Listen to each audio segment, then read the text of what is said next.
नमस्कार, TV 9 digital में आपका स्वागत है और मैं हूं कार्तिकेय शर्मा।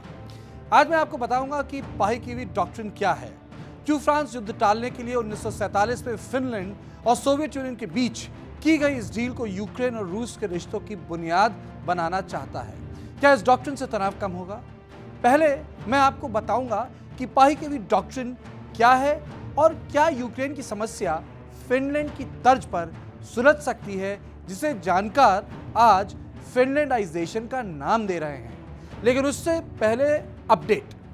रूस के 1.5 लाख सैनिकों ने बेलारूस की फौज के साथ मिलिट्री अभ्यास शुरू कर दिया है।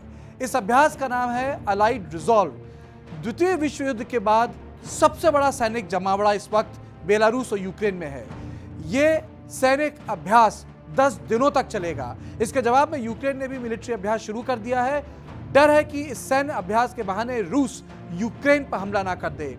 यूके के प्रधानमंत्री जॉनसन का कहना है कि स्थिति बहुत नाजुक है, लेकिन बातचीत अभी भी चल रही है। पर किसी को पता नहीं कि पुतिन के मन में क्या है। पर सैनिक अभ्यास शुरू हो गया है, यानी पूरा चांस है कि अगले 10 दिन के भीतर पुतिन यूक्रेन पर हमला बोल सकते हैं। अब बात करते हैं पाही-कीवी डॉक्ट्रिन की, जिसको फ्रांस बेच रहा है। दूसरे विश्व युद्ध के बाद दुनिया 2 भागों में बंट गई। अमेरिका, नेटो और सोवियत यूनियन के वॉर्सो पैक्ट ने दुनिया को 2 खांचों में कर दिया। सोवियत यूनियन से सटे कई देशों को मॉस्को से समझौते करने पड़े। इनमें से एक था फिनलैंड। 1947 में फिनलैंड और सोवियत यूनियन ने पेरिस में शांति संधि पर हस्ताक्षर किया। उसके बाद फिनलैंड ने 1948 में मॉस्को से अलग से शांति संधि की। तब फिनलैंड के राष्ट्रपति थे जे.के. पाही-कीवी और तभी नाम पड़ा पाही-कीवी डॉक्ट्रिन। यह संधि सोवियत यूनियन के टूटने के बाद ही निरस्त हुई। संधि के तहत फिनलैंड को अपनी फौज को सीमित करना पड़ा। आर्कटिक समुद्र के पास पेत्सामो इलाके को रूस को देना पड़ा। पोरकला प्रायद्वीप में सोवियत यूनियन को नेवल बेस बनाने की इजाजत देनी पड़ी और रूस को अपने देश में फ्री ट्रांजिट देना पड़ा। पोरकला संधि के अनुसार सोवियत यूनियन को 50 साल के लिए दिया गया। इसके अलावा रूस को $570 मिलियन भी मिले। फिनलैंड कभी भी नेटो का हिस्सा नहीं बना और विदेशी मामलों में रूस के हस्तक्षेप को स्वीकार किया। इसके एवज में फिनलैंड अपनी आजादी, अपनी लोकतंत्र, अपनी आर्थिक व्यवस्था और अपने वजूद को बचा पाया।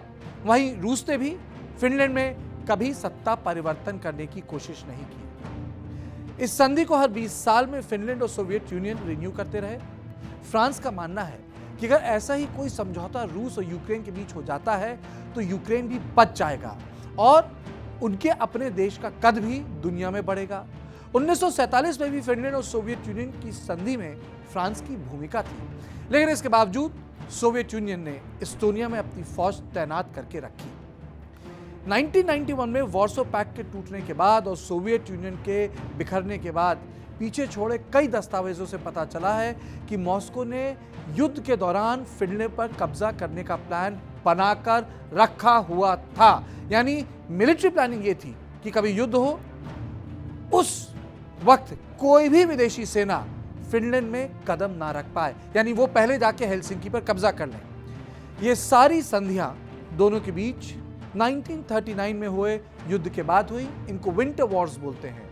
आज भी फिनलैंड का 11% हिस्सा रूस के पास है, लेकिन दोनों सीमा पे नहीं लड़ते। फिनलैंड 1809 से 1917 तक रूस साम्राज्य का हिस्सा था। 1917 में रूस पे क्रांति हुई थी और कम्युनिस्ट आए थे। रूस भी यूक्रेन को अपना हिस्सा मानता है, लेकिन इस प्लान में दिक्कत है। यूक्रेन के युद्ध में हजारों लोग मारे जा चुके हैं। यूक्रेन में किए गए सर्वे से पता चलता है कि 60% लोग चाहते हैं अगर रूस के साथ फिर युद्ध हो तो नेटो यूक्रेन की मदद करे। यानी यूक्रेन के लोग रूस के खिलाफ हैं। इसलिए बातचीत का रास्ता कठिन है और ये फिनलैंडाइजेशन करना मुश्किल है। तो सियासत की बात में इतना ही। देश और दुनिया की बाकी खबरों के लिए देखते रहें टीवी 9 डिजिटल।